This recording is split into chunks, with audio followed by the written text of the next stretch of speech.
不好了，秀春啊，曾成才死了。你们都不知道，我儿子浑身上下被打的全是淤青，这上上下下都连块好肉都没有。我儿子。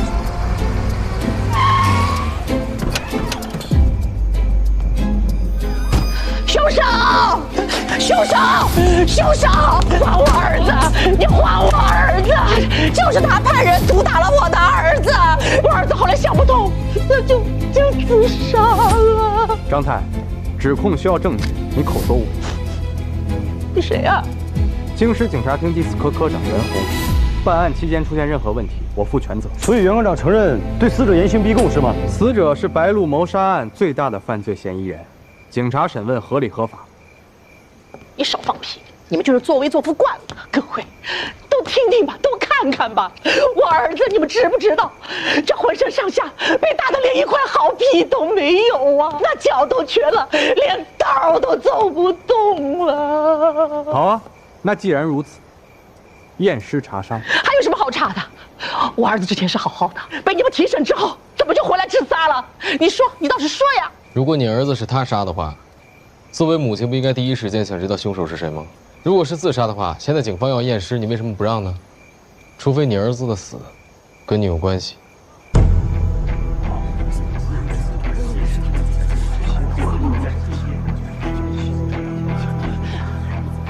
听听，你们都听听，这是一个警察该说出来的话吗？我儿子，我亲生的儿子，那可是我亲生的儿子。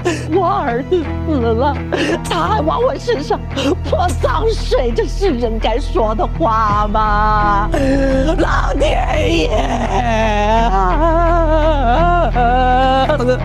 我守寡20年，一针一线把我儿子拉扯长大，我容易吗？然后就被这些警察天杀的活生生给逼死了！拍，都给我拍，拍拍他的嘴脸，让全北京城的老少爷们儿都看看他们这些穿制服的豺狼虎豹吧！警方是否滥用职权？警察经常都要包庇警察严刑逼供，纵容酷吏害民吗？对呀，还有没有王法？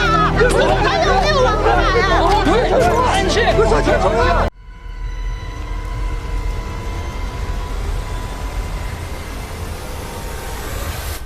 尸体被发现之后，有人进来过吗？没有，张太出去之后我就把门封了，然后让服务员就他们2个一直守在门外。保全义，好家伙，这15年之前的汾酒不好拿呢。这瓶酒是3年前白小姐跟张先生结婚，白小姐送给张先生的，一直存在我们酒吧里。今天张先生把这瓶酒开了，应该是想祭奠白小姐吧。这人没了，开始申请了。张成才回来之后，你见过他几次啊？3次。第一次是9点的时候，他打电话到前台让我去送兵；第2次是10点，他嫌兵不够，让我再送1次，然后让我11点的时候再送1桶兵；第3次就是11点了。尸斑呈鲜红色，片状，不应该背部被扩散，应该是坠机期，所以死亡时间应该不超过2到4个小时，也就是11点到凌晨1点。但是坠机期的尸斑一般都是暗红色的，可哪是鲜红色？鲜红色是溺亡的典型表现之一。他喝多了，滑进了水里溺死了。好嘛，这喝大了泡澡，这不是作死吗？我检查他的肺部，没有肿胀，也没有积液，应该是人死了之后呼吸停止，血液停止循环，你也进不到肺部。先猝死才进的水，应该是这样，因为他的口腔、鼻腔，包括肺部、支气管都没有任何的肿胀和异物，也没有经验。那怎么造成的？我看那儿有白酒和冰，因为白酒加冰有可能会造成短暂的低血糖休克，最后导致猝死。那为嘛尸斑还是鲜红色呢？鲜红色有可能是一氧化碳中毒，也可能是氰化物中毒。如果是中毒身亡，那一定有人想用溺死来掩盖真正死亡的原因。张成才的死亡时间是11点到凌晨1点之间，那也就是说，有人在这段时间进了房间，挪动了尸体。尸体我带不走，血和酒能带我去化验吗？张成才每天都来吗？每天都来。今晚来过。来过，7点多，就坐那儿嗷嗷哭，还说什么对不起白小姐，我要跟她一块儿走。为了个女人，你至于吗？要不是因为你，后来张太过来，两人吵了起来，最后因为你是个窝囊废张成才扬言要跟张太断绝关系。要不是因为你是从我肚子里爬出来的，我稀得看你一眼。哎，大家，帮我做个见证啊！我张成才，打今儿起和他母子缘尽，恩断义绝。你给我站住！张成才，你也配？你吃我的、用我的、花我的钱养女人，这辈子只要你不死，就永远是我儿子。那我死行了吧？你当心我把你干的这些脏事全抖落出去，大不了的这一块完蛋。你怀疑我杀了张成才？你疯了吧？他可是我亲生的。你这人怎么这么阴暗了？你们是不是母子关系特别糟糕？注意态度啊！你觉得你儿子对你来说重要吗？长生教主。我是创办了长生教，也卖了点长生丸，但我没杀我儿子。你这房间如果我没记错的话，朝西吧。这窗户望出去，刚好能看到白鹿家的卧室。所以呢？所以你应该经常窥探白鹿吧？准确的来说，是窥探你儿子。我窥探他干嘛？看他是不是能听你的话呀？折磨白鹿。这和我儿子死有啥关系？白鹿一死，张成才情绪崩溃，扬言要和你一起死。哦，我还听说他当时想要把你什么脏事儿给抖了出来，还要一起完蛋。你不要血口喷人啊！你为了封他的口，所以我就杀了我儿子？你疯了吧？张太那是个狠人，他经常说谁要敢挡他的路，谁就该死。所以你潜入他屋，趁其不备，给他下了毒。什么毒？氰化物，这种毒毒性很强。张成才喝了带有毒的白酒，毒发猝死，然后你就把他放到浴缸里，放上水，再把酒杯放在他的手上，制造出醉酒溺水的假象。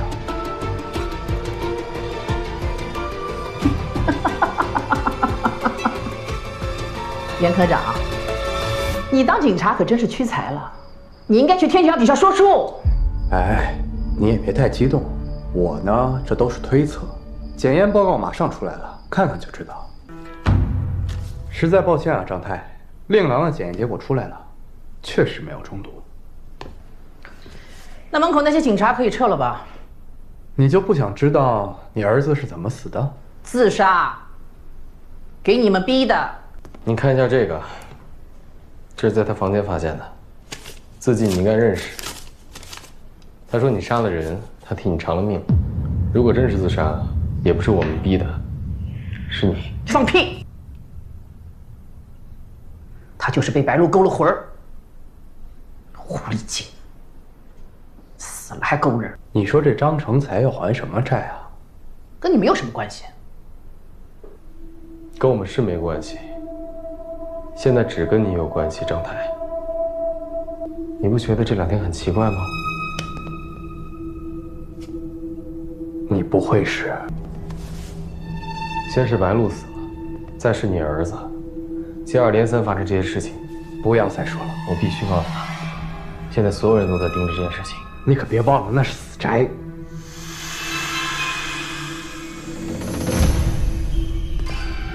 你们别来这套啊！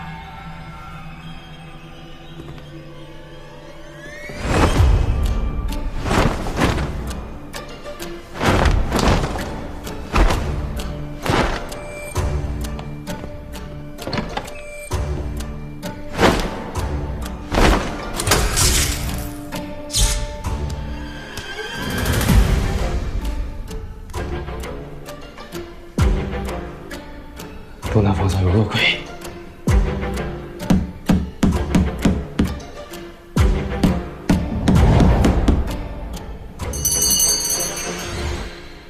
是张成才，他说是你害死了他，他怪你把他给淹死了。不是我杀的，他怪我干嘛？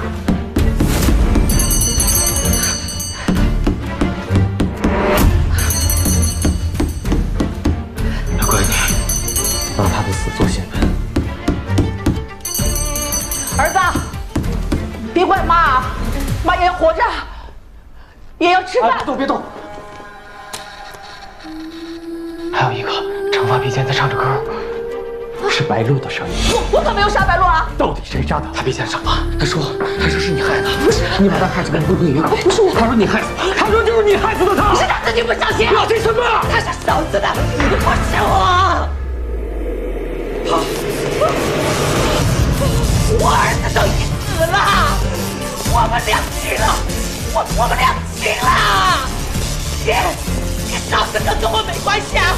你别来找我，不是我，你到底想我怎么样？想我怎么样？谁烧死了？跟我没关系啊！别找我！谁烧死了？谁烧死了？谢谢。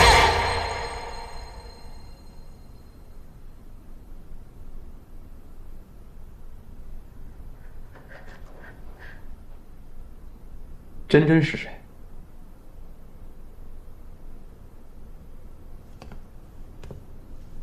是你害死他。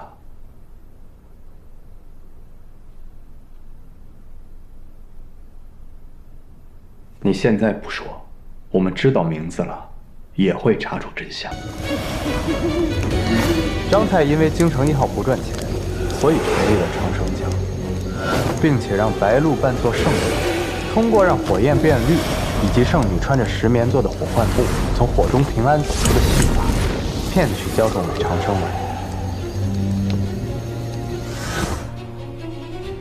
可是后来白鹿不想再配合了，张太才去找了真真。你跳一个晚上，赚多少钱5个铜板。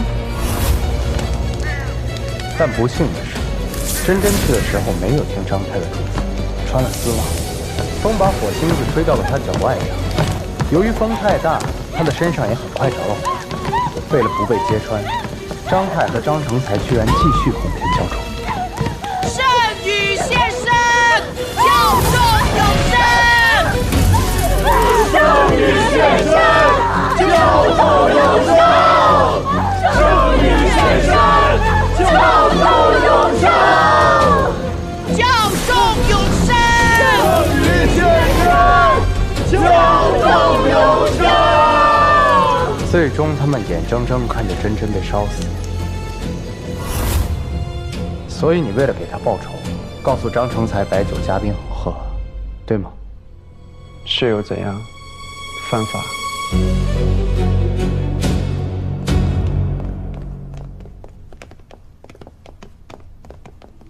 就是你，就是你杀了我儿子！你还我儿子！你还我儿子！你放开我啊！你还我儿子！就是你害死我儿子！我不会放过你的！就是你！跟我有什么关系？是他自己命短，喝死。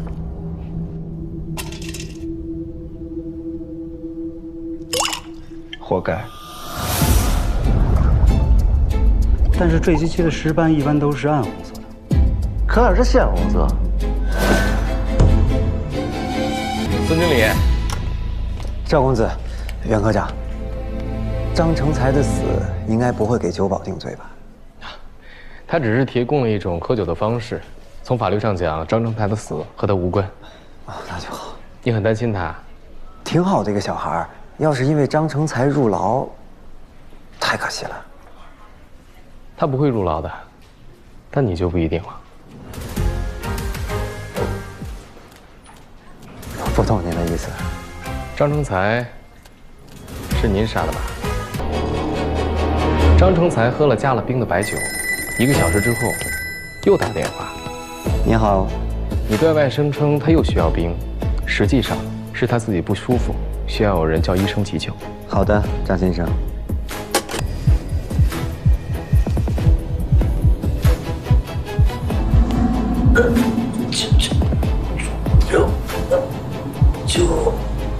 你对外装作无事，第2次送冰的时候，就那样眼睁睁地看着他咽气。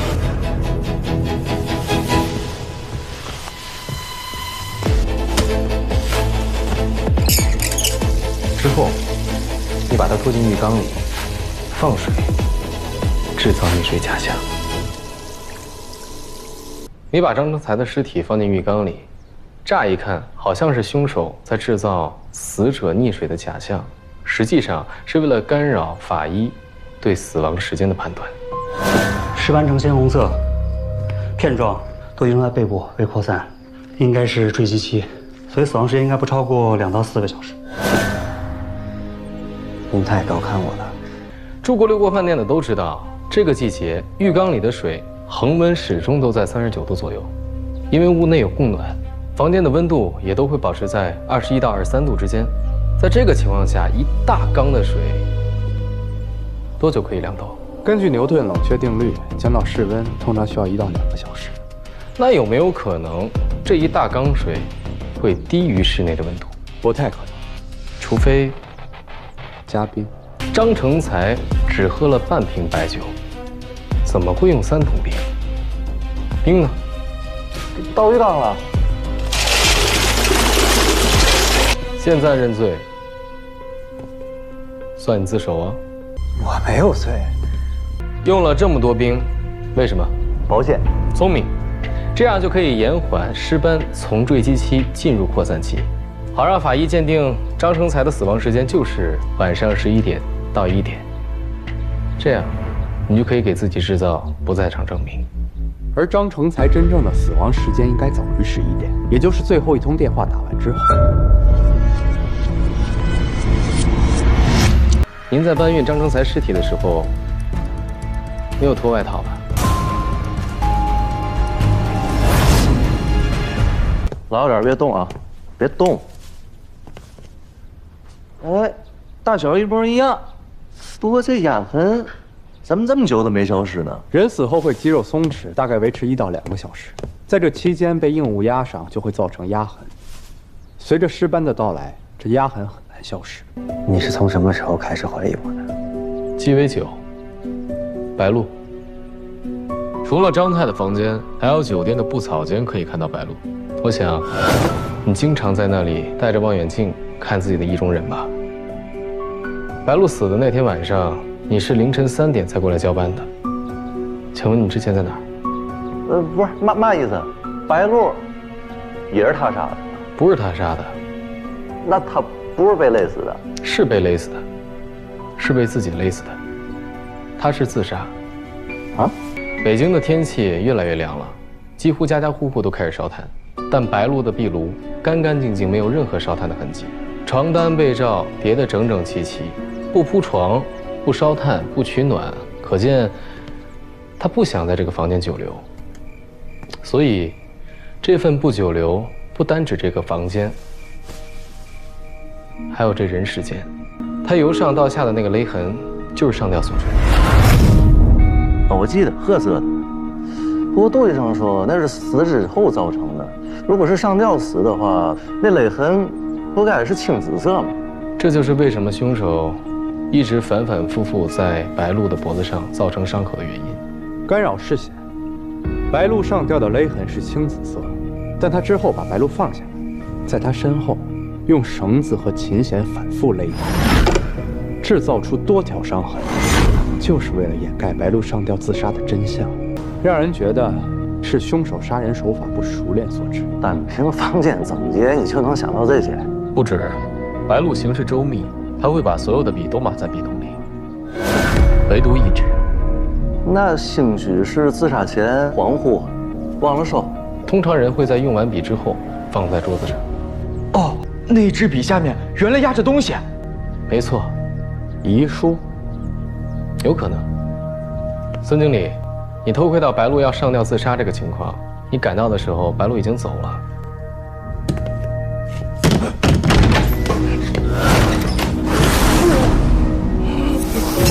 你深知白露的死就是因为这对母子的折磨，你想为她报仇，所以才上演这一出白露被折磨致死的情形，好让警方介入彻查他们，让世人都看到这对母子他们的真面目。